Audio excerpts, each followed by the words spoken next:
Kimchi Chino! Opa!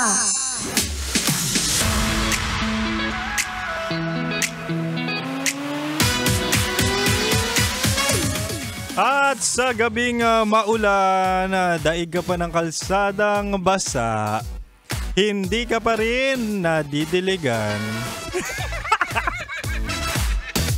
Sige na nga, ako nang magdidilig sa'yo. Didiligan kita ng kaalaman about sa love.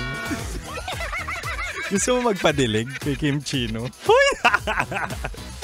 Hindi mahal. Kaya naman, balikan na natin ang Chinitox. Mamaya na yung dilig-dilig na yan. Balikan na natin ang usapang pag-ibig mula sa Chinito ng buhay mo.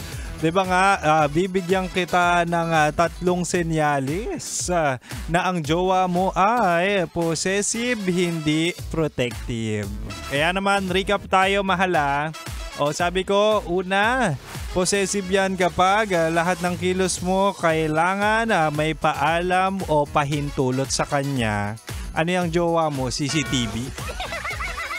O ito, pangalawa, sabi ko kanina, possessive yan kapag ayaw niyang may ibang taong lumalapit sa'yo kahit kaibigan o pamilya mo. Talaga nga namang bakod kung bakod, no?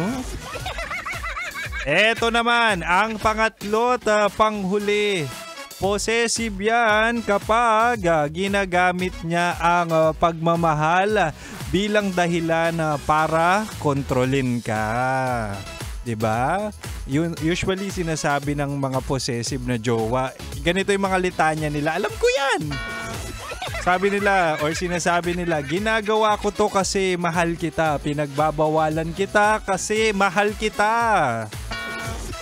Nagagalit lang ako kasi ayokong mawala ka. O, diba? Gamit na gamit. Pamilyar. Laging sinasabi sa iyan. Kasi possessive ang mga ex mo. O di kaya yung jowa mo ngayon possessive. Hindi ko alam kung cravings mo talaga yung mga red flag at maling tao, no? Anyway, protective ang magpoprotekta talaga kahit masasaktan ka or masasaktan siya. Basta ligtas ka, 'di ba? Ganun eh.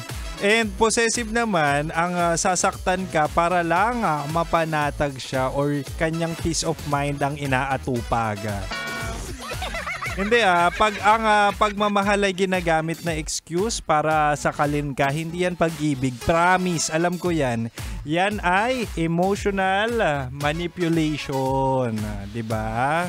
Minamanipulate ka lang niya for his or her own good, hindi para sa relasyon yung dalawa. Kaya wag kang engot.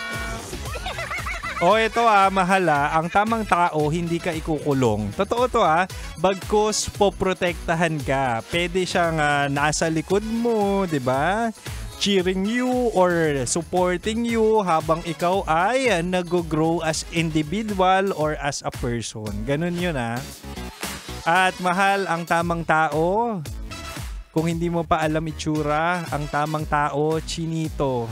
Ang tamang tao, si Kim Chino.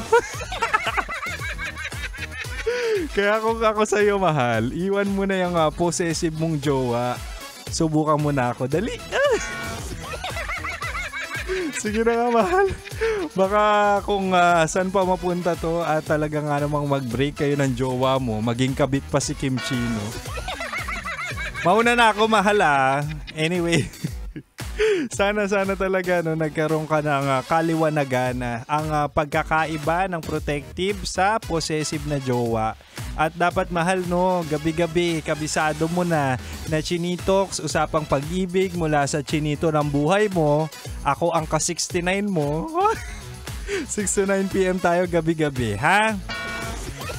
At syempre muli, ako ang spicy opa mo sa radyo na kapag natikman mo, hahanap-hanapin mo, sure ako, ha? Walang iba, ako to, si DJ Kim Chino. At syempre, mahal, susunod na po ang Basa Princess ng 90.7 Love Radio Manila. Walang iba kundi si Rocky Terra sa kanyang programang Rocky's Secret Files. At syempre, mahal, manatili nakatutok dito lang sa 90.7 Love Radio. Kailangan pa bang i-memorize yan? Basic.